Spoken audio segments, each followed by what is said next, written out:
Hey friends, I'm Leslie. I am an integrative nutrition and health coach and a brain health coach and a gut health expert. It's a lot of health. Health is my favorite thing to talk about. I feel like health is the very first, most important step towards freedom, sovereignty as a human. So I love talking about health and trying to guide people towards taking control of it.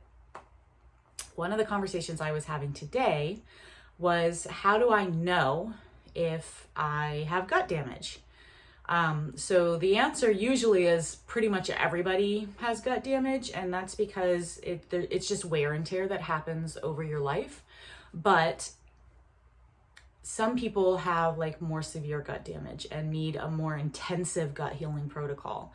And a lot of times people don't really recognize when their ailments or symptoms might be coming from their gut.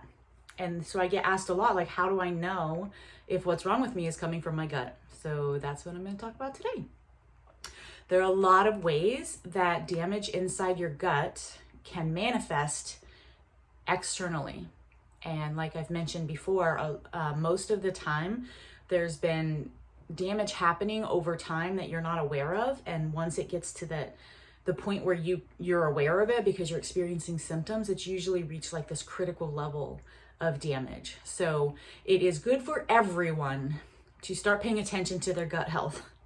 Everyone, I don't care who you are, you should be paying attention to your gut health. If you breathe, pay attention to your gut health. If you eat, especially, pay attention to your gut health. But if you experience any of the following symptoms, you need to definitely start paying big attention to healing your gut. You need some more intensive healing protocols.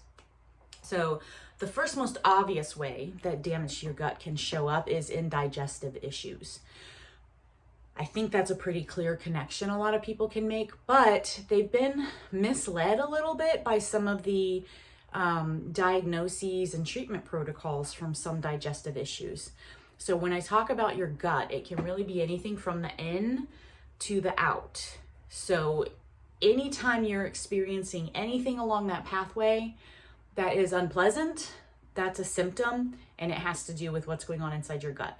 And that can be everything from actually tooth decay, but bad breath, acid reflux, indigestion, heartburn, any of those sorts of things, all the way towards just when you eat, your stomach just feels full and it doesn't ever seem to want to empty, or you get a lot of gurgling or bloating or gassy feelings in your stomach, or even pain in your stomach after you eat.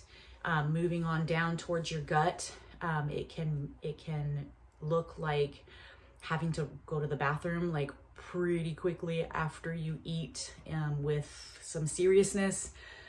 Any kind of issues with your poop is related to your gut. Hope that's obvious. So if you're going too much, if you're going too little, if it's a little too intense, or maybe a little too difficult to go, if it burns, if it, like, any of those issues, that's related to what's going on in your gut, and those aren't normal. If you get a food baby after you eat, your belly just feels distended and you almost look like you're a few months pregnant, that's not normal. That's not healthy digestion. If you, again, are bloaty, if your stomach pooches out, or if you get gassy, those are not signs of healthy digestion. I know there's articles floating around that everybody farts, and most people fart like 12 times a day or whatever it is, but gas is a reaction that is not normally typically healthy digestion. Yes, some farts are okay, but like painful gas or excessive gas or smelly gas, that's not healthy digestion.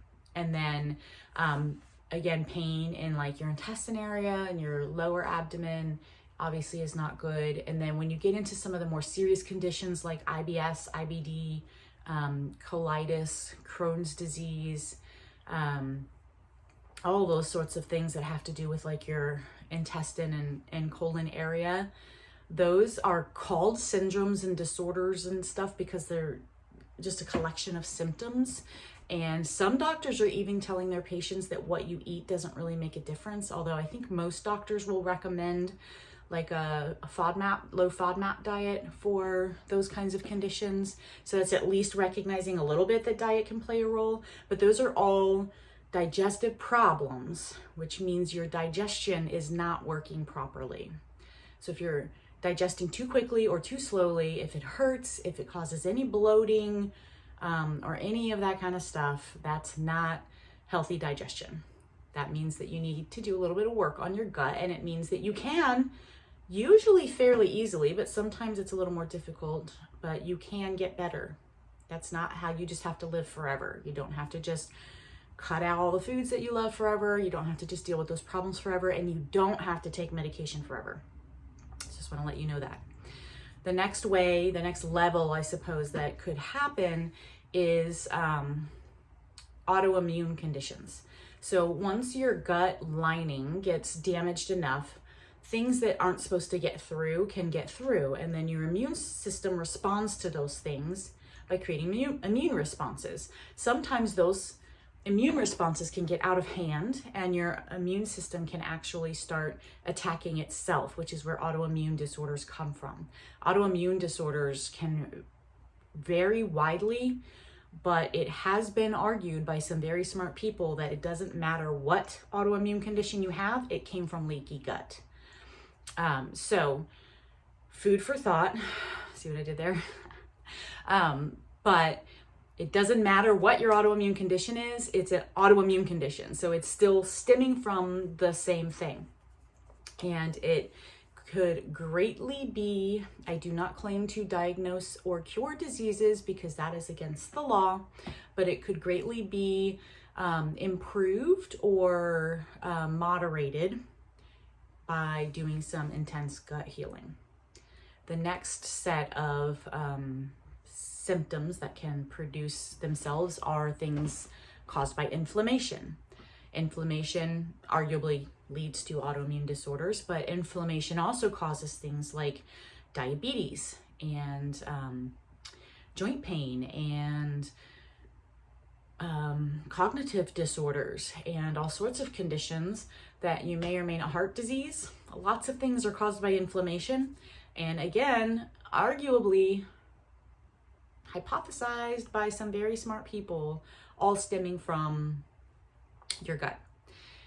It is at least, I think, pretty well accepted that what you eat can increase or decrease inflammation in your body. So even if you don't believe it's all coming from leaky gut, your diet can still affect the level of inflammation in your body. Now, inflammation comes from the root word that means fire.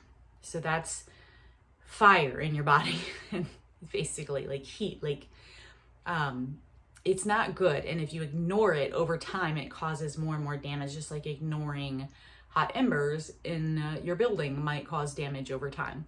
So you don't want to ignore inflammation. It can lead to serious things like Alzheimer's disease and heart attacks and things like that nobody wants. So that's another way that gut damage can present itself in your life.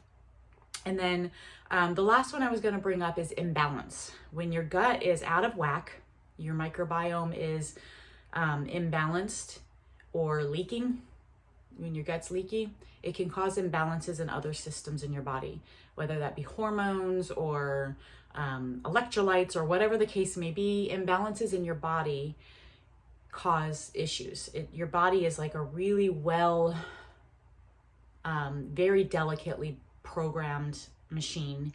And when it gets thrown out of balance, it causes damage pretty intensely. And that damage can result in mental health disorders. It can result in hormonal disorders. It can result in obesity that just won't go away. It can result in a lot of things that you wouldn't necessarily associate with your gut. But once you get your gut healed up, not leaking and in balance, then your body can do what it was designed to do, which is to create homeostasis. So everything else can balance itself back out and start functioning properly. But you have to turn off the alarm bell first. You have to take the nail out of your tire, or whatever metaphor you want. You have to stop, you have to heal the problem before your body can like balance itself out. So everything from mental health to toenail fungus could conceivably be affected by gut damage.